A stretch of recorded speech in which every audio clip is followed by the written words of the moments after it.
എല്ലാവർക്കും നമസ്കാരം. പുതിയൊരു വീഡിയോയിലേക്ക് ഏവർക്കും സ്വാഗതം. വളരെ പ്രധാനപ്പെട്ട വാർത്താ അറിയിപ്പുകൾ തന്നെയാണ് ഇന്നത്തെ വീഡിയോയിലൂടെ ഷെയർ ചെയ്ത് തരുന്നത്. നമ്മൾ കഴിഞ്ഞ ദിവസങ്ങളിലൊക്കെ കേട്ടിരുന്ന ഒരു കാര്യമാണ് ഭാര്യയ്ക്കും ഭർത്താവിനും 3000 രൂപ വീതം പെൻഷൻ ലഭിക്കുന്ന പദ്ധതി. അപ്പോൾ ഇതുമായി ബന്ധപ്പെട്ടുള്ള വളരെ പ്രധാനപ്പെട്ട അറിയിപ്പുകളാണ് ഇന്നത്തെ വീഡിയോയിലേക്ക് ഷെയർ ചെയ്ത് തരുന്നത്. ഒരു 50 വയസ്സിനൊക്കെ മുകളിലേക്ക് പ്രായമുള്ള ആളുകൾക്ക് ബാധകമായിട്ടുള്ള, അല്ലെങ്കിൽ നിങ്ങളുടെ വീടുകളിൽ 50 വയസ്സിന് മുകളിൽ പ്രായമുള്ള ആളുകൾ ഉണ്ടെങ്കിൽ അവർക്ക് ഇത് ഷെയർ ചെയ്ത് കൊടുക്കേണ്ട ഒരു കാര്യം കൂടിയാണ്. അപ്പോൾ ഇത് സംബന്ധിച്ചുള്ള വിശദമായിട്ടുള്ള അറിയിപ്പുകൾ വീഡിയോയിൽ ഉൾപ്പെടുന്നുണ്ട്. വീഡിയോ പൂർണ്ണമായിട്ട് തന്നെ കാണണം. വീഡിയോ പരമാവധി ഷെയർ ചെയ്യണം, ലൈക്ക് ചെയ്യണം, ചാനൽ സബ്സ്ക്രൈബ് ചെയ്യണം. നമുക്കറിയാം, നമ്മുടെ സമൂഹത്തിലെ വ്യത്യസ്തങ്ങളായിട്ടുള്ള ആളുകളെ സഹായിക്കാൻ വേണ്ടി കേന്ദ്ര സംസ്ഥാന സർക്കാരുകൾ പല വിധത്തിലുള്ള പദ്ധതികൾ കൊണ്ടുവരാറുണ്ട്.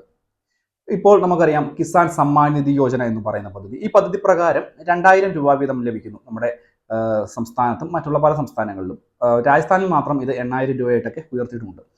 പക്ഷേ അതുപോലുള്ള വ്യത്യസ്തങ്ങളായിട്ടുള്ള പദ്ധതിയുടെ ഒരു ഭാഗമായിട്ട് തന്നെ ഉള്ള ഒരു പദ്ധതിയാണ് ഇപ്പോൾ ഈ ഒരു 3000 രൂപ ലഭിക്കുന്ന, അല്ലെങ്കിൽ പെൻഷനായിട്ട് ലഭിക്കുന്ന പദ്ധതി. ഈ പദ്ധതിയുടെ പേര് എന്ന് പറയുന്നത്, പ്രത്യേകിച്ച് ഇത് കേന്ദ്ര സർക്കാരിന്റെ ഒരു പദ്ധതിയാണെന്ന് തന്നെ ആദ്യമായിട്ട് തന്നെ മനസ്സിലാക്കി വെക്കുക. അതിനുശേഷമാണ് ഈ ഒരു പദ്ധതിയിലേക്ക് അപേക്ഷ വയ്ക്കുക. നിങ്ങൾക്ക് 21 അല്ലെങ്കിൽ 18 വയസ്സിന് മുകളിലേക്ക് പ്രായമുള്ള ആളുകൾക്ക് സാധിക്കും. ഇത് അസംഘടിത മേഖലയിലുള്ള തൊഴിലാളികൾക്ക് വേണ്ടിയുള്ള ഒരു കേന്ദ്ര സർക്കാരിന്റെ ഒരു പദ്ധതിയാണ്. ഈ പദ്ധതി പ്രകാരം 18 വയസ്സ് മുതൽ നിങ്ങൾക്ക് 40 വയസ്സ് വരെയൊക്കെ ഈ പദ്ധതിയിലേക്ക് ചെറിയ തുകകളൊക്കെ നിക്ഷേപിക്കാൻ സാധിക്കും. ഇത് അസംഘടിത മേഖലയിലുള്ള തൊഴിലാളികൾക്ക് വേണ്ടി കൊണ്ടുവന്ന ശ്രം യോഗി മൻധൻ യോജന എന്ന് പറയുന്ന പദ്ധതിയാണ്. ഈ പദ്ധതി പ്രകാരം നിങ്ങൾ ഈ ഒരു ഇതിൽ അംഗമാകുന്ന സമയത്ത് നിങ്ങളുടെ അടുത്തുള്ള അക്ഷയ കേന്ദ്രങ്ങളിലോ അല്ലെങ്കിൽ ജനസേവാ കേന്ദ്രങ്ങളിലോ ഒക്കെ ചെന്നാൽ വിശദമായിട്ടുള്ള കാര്യങ്ങൾ ഇതുമായിട്ട് പറഞ്ഞു തരികയും ചെയ്യും. ചേരേണ്ട രീതികളുമൊക്കെ അവിടെ തന്നെ ചെയ്യുവാനും സാധിക്കും. അപ്പോൾ ഈ ഒരു പദ്ധതിയിലേക്ക് അംഗമാകുമ്പോൾ നിങ്ങൾക്ക് 18 വയസ്സ് മുതൽ 55 രൂപ മുതലൊക്കെയോ, അല്ലെങ്കിൽ നിങ്ങളുടെ പ്രായം കൂടുന്നതിനനുസരിച്ച് കൂടുതൽ തുക നിങ്ങൾക്ക് പദ്ധതിയിലേക്ക് നിക്ഷേപിച്ചുകൊണ്ട് അംഗങ്ങളാകുകയും ചെയ്യേണ്ടി വരും. അപ്പോൾ നിങ്ങൾ ഒരു കാര്യം കൂടി മനസ്സിലാക്കണം. ഈ ഒരു പദ്ധതി എന്ന് പറയുന്നത് നമ്മുടെ ഇന്ത്യയിൽ തന്നെയുള്ള വളരെ വലിയ ഒരു വിഭാഗം ജനങ്ങൾക്ക് സാധ്യമാണ്. ഒരുപക്ഷെ ഈ ഒരു ഗവൺമെന്റ് ജോലി ഇല്ലാത്ത ആളുകൾ, ഒരു 50,000 രൂപയ്ക്ക് മുകളിൽ വരുമാനമൊന്നും ഇല്ലാത്ത ആളുകൾ, അങ്ങനെയുള്ള ആളുകൾക്കെല്ലാം തന്നെ ഈ ഒരു പദ്ധതിയിൽ അംഗമാകാൻ സാധിക്കുമെന്നുള്ളതാണ് ഏറ്റവും പ്രധാനപ്പെട്ട ഒരു നേട്ടം.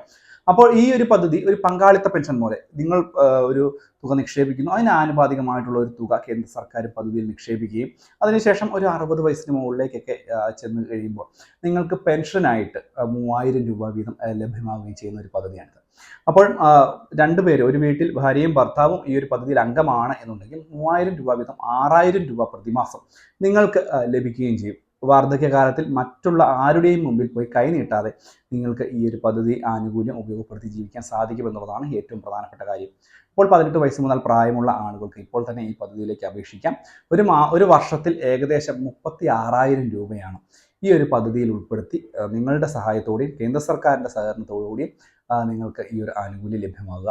വളരെ പ്രധാനപ്പെട്ട അറിയിപ്പാണ്. ശ്രം യോഗി മൻധൻ യോജന എന്ന് പറയുന്നതാണ് ഈ ഒരു സ്കീമിൻ്റെ പേര്. അപ്പോൾ ഈ ഒരു കാര്യം കൂടി ഒന്ന് മനസ്സിലാക്കുക. എന്തെങ്കിലും സംശയങ്ങളൊക്കെ ഉണ്ട് എങ്കിൽ തീർച്ചയായിട്ടും വീഡിയോയ്ക്ക് താഴെ കമൻറ്റ് ബോക്സിൽ ചോദിക്കാം. ഞാനത് കാണുന്ന മുറയ്ക്ക് നിങ്ങൾക്ക് റിപ്ലൈ തരുന്നതായിരിക്കും. അപ്പോൾ ഇത്രയും കാര്യങ്ങളാണ് പറയുവാൻ വന്നത്. വീഡിയോ ഇഷ്ടപ്പെട്ട ചാനൽ സബ്സ്ക്രൈബ് ചെയ്തേക്കുക, വീഡിയോ ലൈക്ക് ചെയ്യുക, ചാനൽ സബ്സ്ക്രൈബ് ചെയ്യുക.